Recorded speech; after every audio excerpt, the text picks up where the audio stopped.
জিজ্ঞাসা করতে চাই কোথায় কথা শুনবো কোথায় আজকে কথা শুনবেন পার্বতীদের কমিশন কোথায় আজকে বিশ্ববিদ্যালয়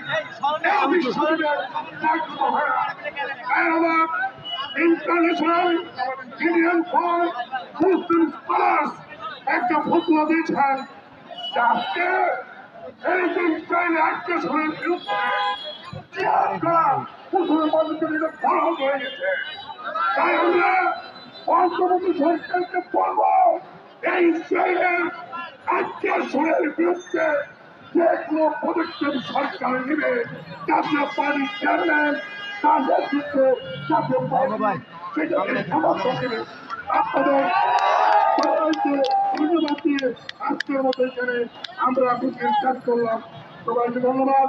এবং আগামী 13 এপ্রিল রবিবার সারা বাংলাদেশে সকল জেলা উপজেলায় জাতীয় পার্টির পক্ষ থেকে এই বিরুদ্ধে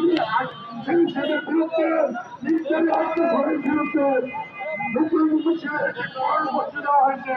সেই কর্মসূচি পালন করার জন্য জাতীয় পার্টির সকল স্তরে সারা দেশে কর্মীদেরকে চেয়ারম্যানের পক্ষ থেকে নির্দেশনা দিয়ে আজকের সবাইকে শেষ করলাম।